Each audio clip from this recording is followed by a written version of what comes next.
just introduce me by my name because I spend a lot of time talking about me in the first part of my sermon. Okay, so it's okay for me to say I will allow her to Fill out the hear details. us a little more. Yeah. Okay. I have more of that in So just Anne. just Reverend Ann or Ann or You know, being raised at a certain time, it was always respectful for me to say Mr. or Ms. to my parents, peers.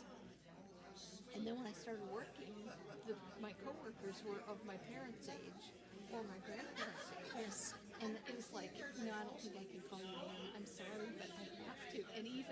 And then it got so I could do it if it was private. I was a teacher.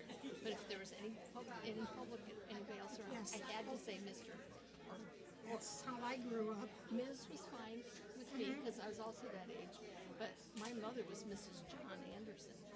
Yeah, yeah. And that was what she wanted to be called. Yeah. I remember all of that. So if you're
joyful day.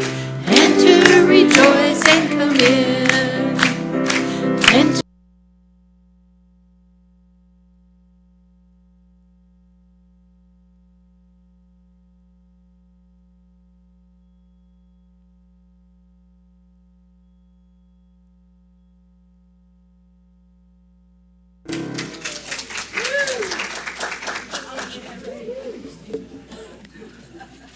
Ooh, good to have. Oh.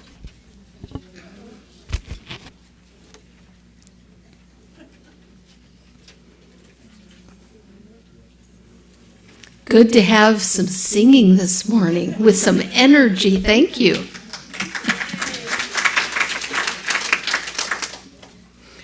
I'm Laura Anderson. I will be the worship associate for this service of the Unitarian Universalist Fellowship of Charlotte County, also known as UUFCC. I am a cisgender 66-year-old curvy woman. My pronouns are she, her. I have long silver and lavender hair, and today I'm wearing a black and yellow and white print jacket.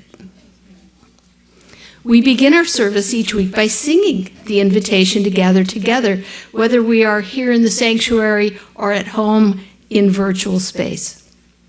Much gratitude to Corey and Tom this morning for supporting our technology. Also, thank you to Jerry, our pianist this morning.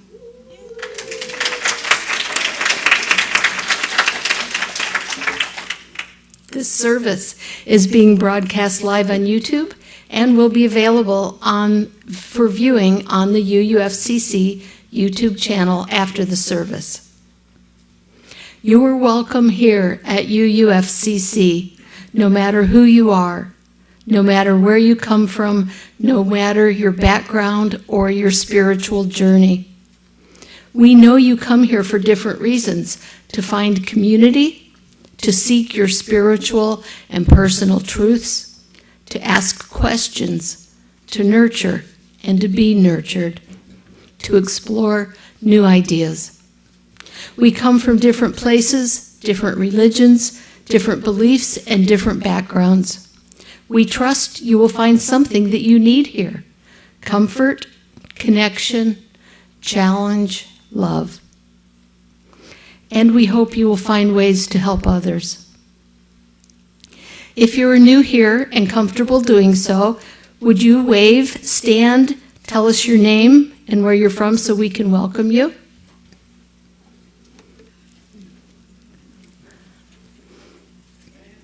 Hi, I'm Lisa. I'm new to Punta Gorda. I arrived here a week ago. Welcome, Lisa. I'm Linda McFarland. I've been in Charlotte County for 10 years. Welcome, Linda. I'm Susan Windward. I'm a retired school teacher from New Jersey. Welcome, Susan.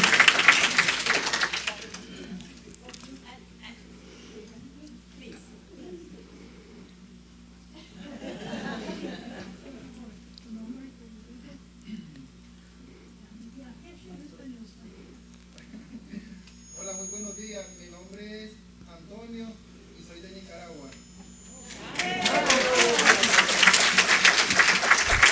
Buenos días. Mi nombre es Noel y soy de Nicaragua. Buenos días. Soy Alex y soy de Nicaragua.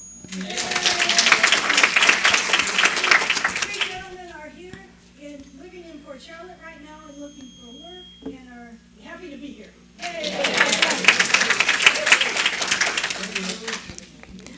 Welcome to our friends from Nicaragua. If you're at home viewing, we can't see you stand up, but we welcome you as well. If you would like to learn more about the fellowship, ask one of the folks you met at the doors this morning and visit our website, uufcc.org. I would also like to thank and welcome our guest speaker this morning, Reverend Ann Barker.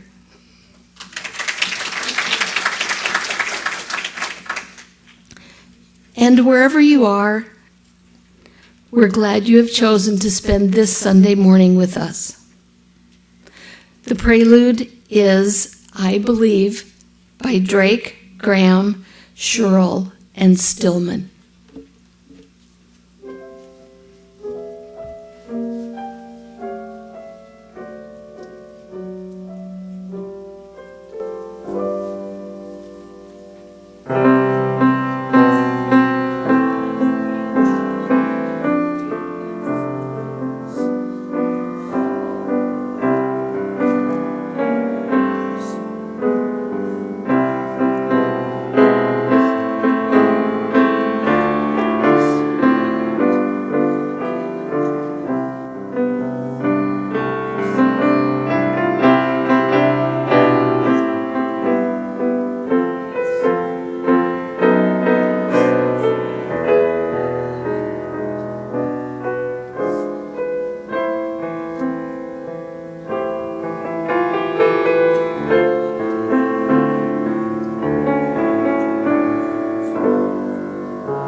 Thank you, Jerry. The flaming chalice is the symbol of Unitarian Universalism. Most Unitarian Universalist congregations begin their worship on Sunday morning by lighting one in the form of a lamp or a candle. At its most literal meaning, the flaming chalice signals Unitarian Universalist identity. It suggests the transformations that take place when we are held within religious community.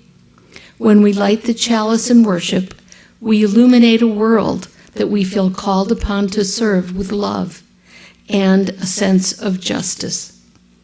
The flame is what one of our hymns terms the fire of commitment. As Linda comes forward to light our chalice, please join me in reciting this morning's chalice lighting words as printed in the order of service.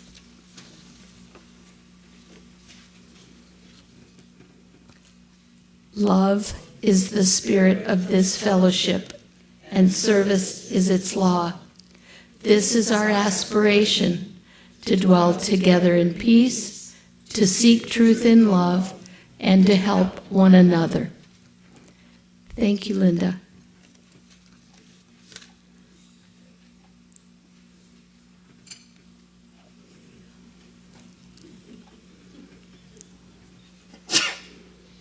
Bless you. The opening words this morning are by Richard S. Gilbert, Gentleness in Living. Be gentle with another. It is a cry from the lives of people battered by thoughtless words and brutal deeds. It comes from the lips of those who speak them and the lives of those who do them. Who of us can look inside another and know what is there of hope, of hurt, of promise, of pain? Who can know from what far places each has come, or to what far places each may hope to go? Our lives are like fragile eggs. They crack and the substance escapes. Handle with care. Handle with exceedingly tender care, for there are human beings within, human beings as vulnerable as we are, who feel as we feel, who hurt as we hurt. Life is too transient to be cruel with one another. It is too short for thoughtlessness, too brief for hurting. Life is long enough for caring. It is lasting enough for sharing, precious enough for love. Be gentle with another. Please rise in body and or spirit and join our choir in singing number 101 in the gray hymnal, Abide with Me, number 101.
We acknowledge the sacredness of life by sharing our joys, sorrows, and life milestones by entering them in the Book of Life. The messages can be written in the red book at the back of the sanctuary. You are also welcome to mail your entries to Book of Life at UUFCC.org. After I share this week's entries, it's the last Sunday of the month, so we have our bowl with stones and water. If you would like to come forward and put a stone in the water symbolizes the community, and the stone is your joy or sorrow that you would like to share and have us hold up for you. There's a microphone if you would like to speak your milestone, that would be fine. If you just want to put in a stone quietly, that's okay too. When we're finished, we'll have a moment of silence.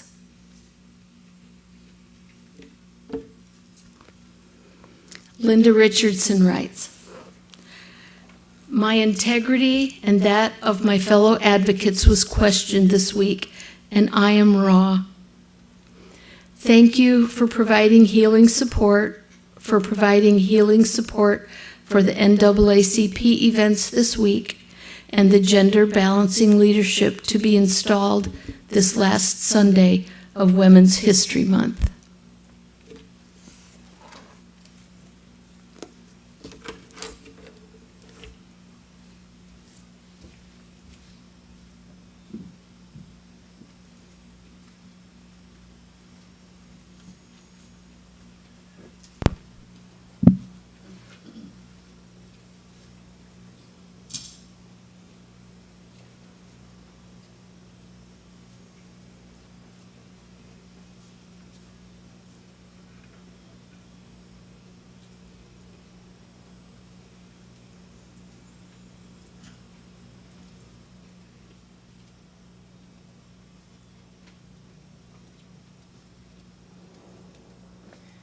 like to. Oh, it's on. Okay. I'd like to share warmth and love to those who come to this country seeking healing from others. Despite our difficulties here, people still come to us for freedom and for love and for acceptance. Let us bestow that upon them. Thank you.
I want to put a stone for the BGLT youth and their parents who are going through a hard time now and maybe even have to leave the state because their family and loved ones are not being supported.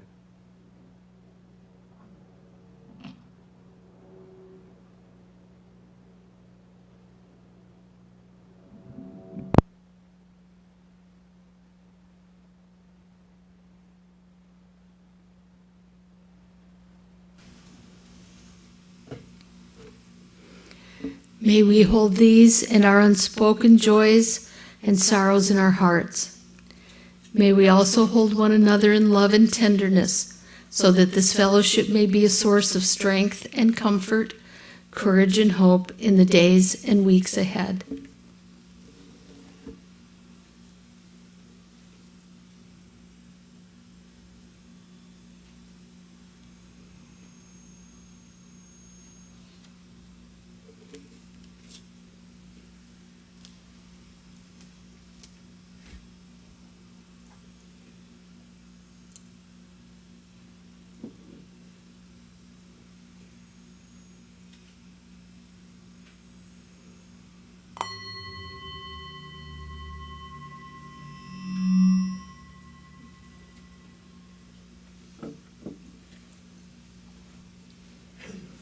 Note to self, don't put singing bowl too close to the microphone.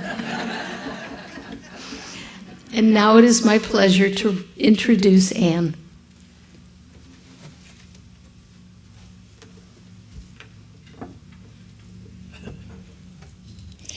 Do you all know how high the pollen is right now? So if I cough, sneeze, or have to take a drink of water, that's the reason. I thank you all for the privilege of being with you this morning. Boy, I'm off to a good start.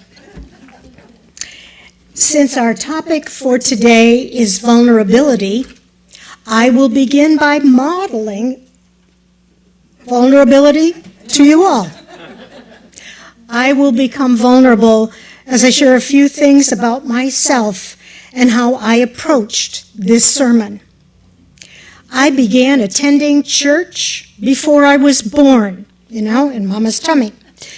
I was baptized at 1 month old. Nobody asked my permission. Raised in the Christian faith, raised my children in the faith, and still identify as a Christian. From a young age, I really, truly loved church and all that entailed. I attended Sunday school, worship service, youth group, Once my mother told me if I loved church that much, I should go live there. Oh, what an idea. Always, faith community was at the center of my life and engaged much of my time, talent, and treasure.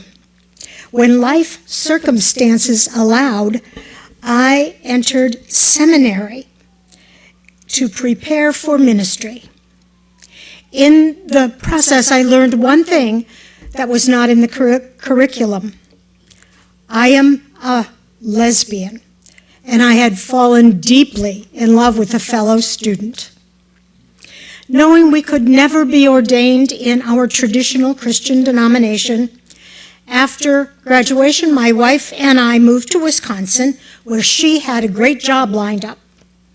I did not, and began looking for my next career.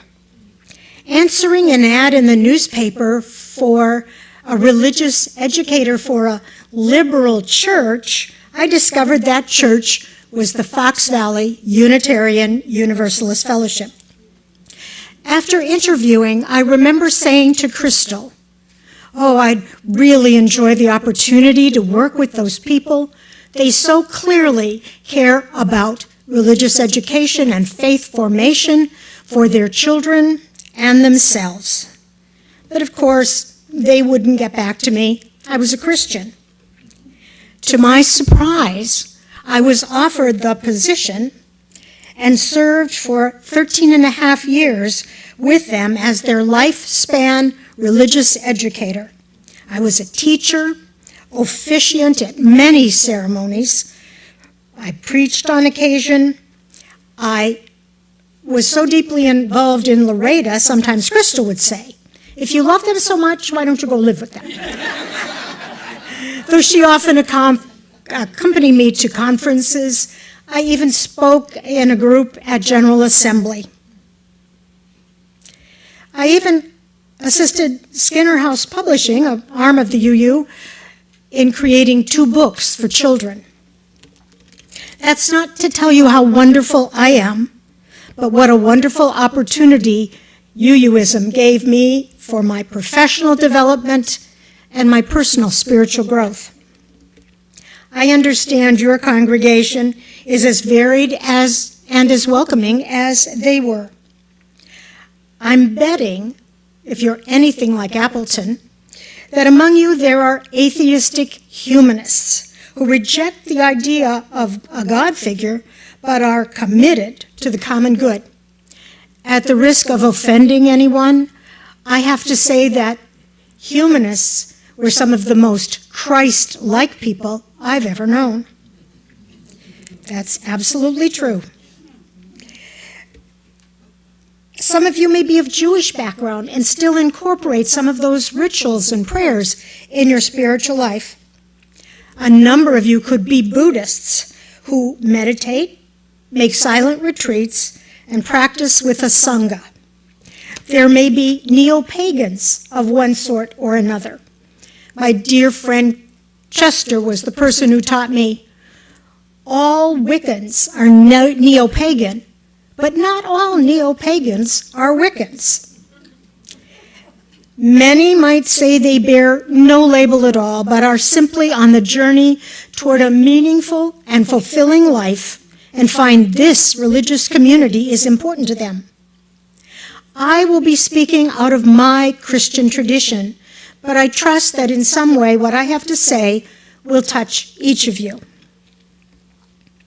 The first thing I did to prepare for this sermon today was to look up the actual, literal dictionary meaning of the word vulnerability.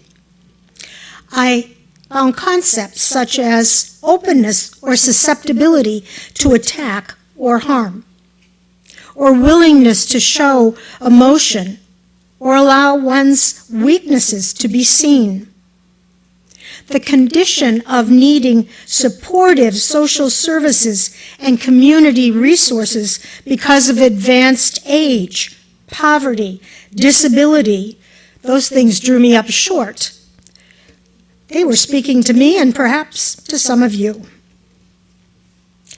In fact, Most of the definitions included what I think of as negative conditions and possible negative outcomes. Some synonyms are words like weakness, frailty, sensitivity, helplessness, susceptibility, and so forth. What could I speak about this morning that would be relevant and uplifting about this topic? How can a diverse spiritual community help its members and friends deal with both actual reality of vulnerability and the feeling of being vulnerable? Next, I turn to the causes of vulnerability within ourselves and in community.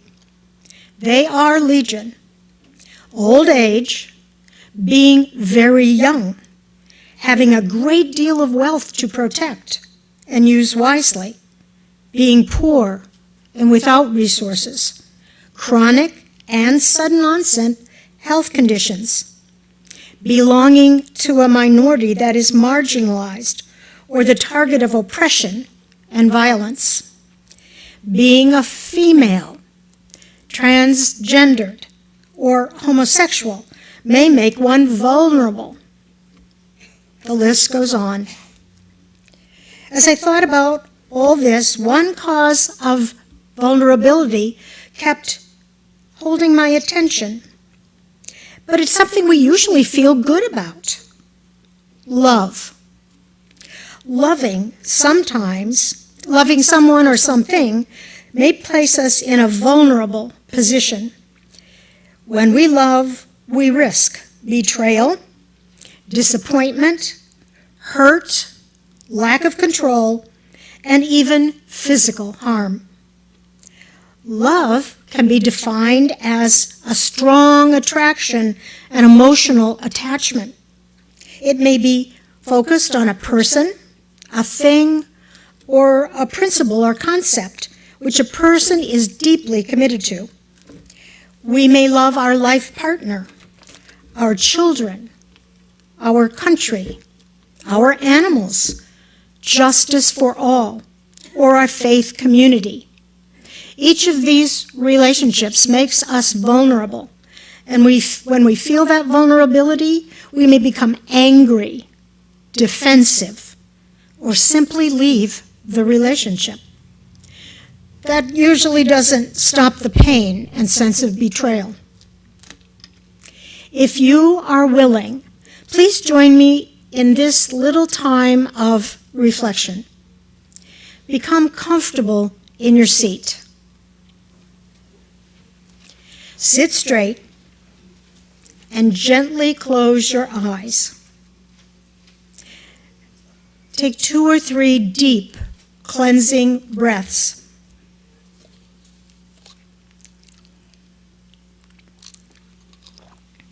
Then bring to mind 1 or 2 things or persons you love with all your being. Now reflect on your own vulnerability in those relationships.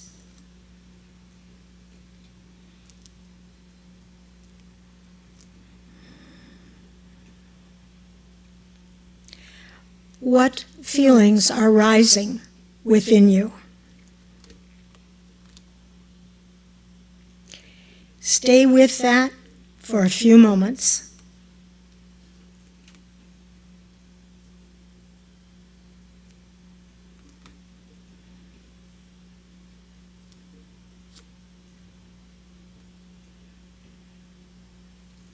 Now gently open your eyes and come back to this time and place.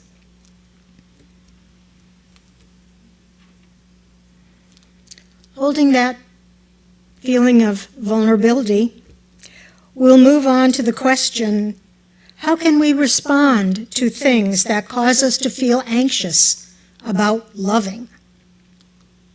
What will help us deal with our feelings while helping us to remain within the relationship? If love creates some of the difficulty, Might love also be the answer to remaining open? What does the UU tradition have to offer? Again, while preparing for this morning, I checked back with the Appleton Fellowship. I viewed a 2-part sermon series on love and learned a new and exciting fact. At the next General Assembly, delegates will be voting on a new set of values that may replace the tried and true 7 principles. The graphic that demonstrates this new understanding is a sort of a 6-petaled flower with the flaming chalice in the center. Across the chalice is the word love. Each petal has a word: interdependence, equity, transformation, pluralism, generosity, and justice. I'm not sure what you think about this new symbol, but as a religious educator and a minister, I see ways I could use it with children and adults. We would spend a lot of time in the center with love, defining it and creating lots of examples of loving behavior within families, faith communities, the wider community, maybe even with ourselves. Interdependence would take a lot of time exploring how that looks and ways it might make us feel vulnerable. Interdependent, stand alone. Which makes us more vulnerable? The others would, of course, follow. Always we would come back to what I think is the power source for the rest: love. Generosity and justice are already UU values, but we can always improve our expressions. Faith community is about transformation, and UUs have always embraced pluralism, but there is so much more to learn and grow in. Love is a profound concept with lots of characteristics and definitions, so I won't try to be comprehensive, but let's think of some of the obvious. True love is unconditional. It cannot be earned, coerced, or demanded. It is given without reserve to its object and is not easily dissuaded. Love is self-giving. Love is compassionate and forgiving. Love listens deeply and tries to understand the perspective of others. Love does not seek its own way, but looks for ways to compromise for the benefit of all. Love does not give up easily. It keeps coming back to try again. These ideas will work with any type of love, be it for a person, an important value, or a religious community. In these troubled times, with all that is happening in our world, our country and community, there is a lot of feeling of vulnerability that hounds us much of the time. For me, even driving to the grocery store makes me feel vulnerable due to the strange and reckless driving habits of others. I've had cars come within 6 inches of my front bumper, I swear. I am vaccinated as much as possible, but I still worry about COVID-19 and other illnesses. And I appreciate those who value themselves enough to use a mask if they need to. It's really scary. Tragically, daily, we are reminded that ours is a particularly violent society, and nowhere is completely safe. Not a faith community, not a school, not the grocery store. Nowhere is without a little bit of vulnerability. Love will not protect us from these things, but I think having an open and loving attitude can make them bearable. Loving our way forward brings hope, joy, and a sense of power over what makes us feel vulnerable. I will close with this poem written by the 13th century Flemish beguine, Hedwig, who insisted on the primacy of love over intellect. She writes, "Love is always new. Those who live in love are renewed each day, and through their frequent acts of goodness are born all over again. How can anyone stay old in love's presence? How can anyone be timid there? Mature souls have new wisdom. They never hesitate to give themselves away to love in every new moment. They become attached to love. They look on love with passion always and live." And I'll remind you of your chalice lighting words. Love is the spirit of this fellowship, and service is its law. This is our aspiration, to dwell together in peace, to seek truth in love, and to help one another. May it be so.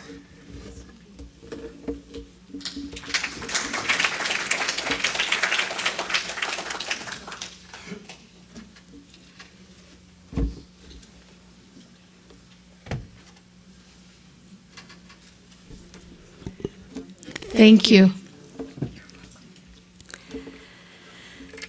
Please rise in body or spirit to sing number 205 in the gray hymnal, Amazing Grace. Amazing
How do you like it when the Christian minister doesn't talk about the God and the humanist worship associate chooses Amazing Grace because she loves that song?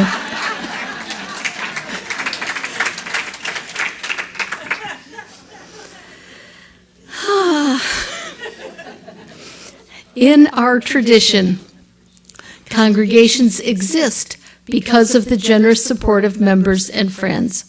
It is our privilege and our responsibility to ensure the health and future of this fellowship. To this end, your offerings to support the ministry of this fellowship are accepted on Sunday mornings and can also be mailed to the fellowship. Payments are also accepted through the Venmo app to UUFCC offering. Whichever way you choose to donate, please indicate what the donation is for, pledge, second helping, etc. And I want to point out I made an error in the order of service. Today is not the day for the second helping, even though it says that. That was last week. Your generosity is always appreciated. If you are with us for the first time, do not feel obligated to give. Today you are our guest. We will now receive the offering.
This is the time for announcements. This Wednesday at 1:30, the monthly book group will discuss Defunding Fear by Zach Norris. Some of us will be here in the sanctuary, some of us will be on Zoom, so please join us for what will be a lively discussion, and it'll make you feel better. Sharon Whitehill's Chalice Circle now has too few people these days and is in need of new blood. We meet the third Thursday of each month during season from 3 to 4:30. Prefer in-person meetings, which are much more fun, but Zooming is possible if and when you prefer. Please consider joining us, and you can talk to Sharon. We will have our annual meeting today after the service. Plan on joining us to see democracy in action. And please keep your order of service. We need the covenant that's on the back of it.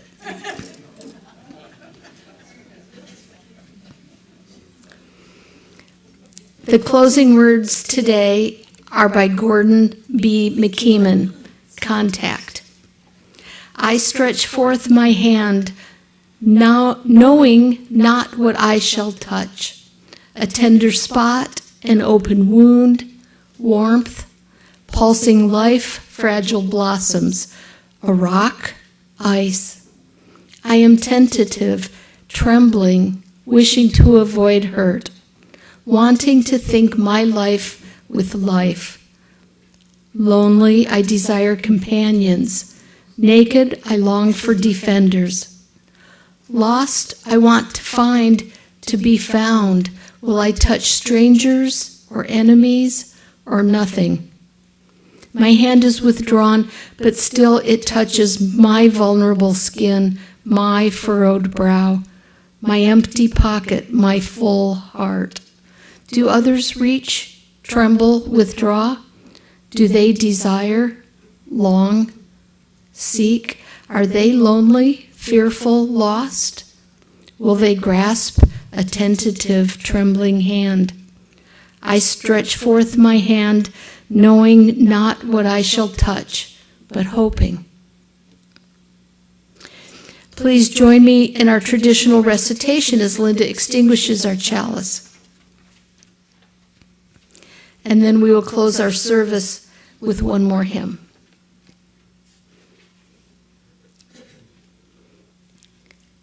We extinguish this chalice, but not the light of hope, the fire of commitment, or the warmth of community. May those ideals shine in our lives and warm our hearts until we are together again. Go now in peace. And please rise and body your spirit for hymn 131 in the gray hymnal, Love Will Guide Us.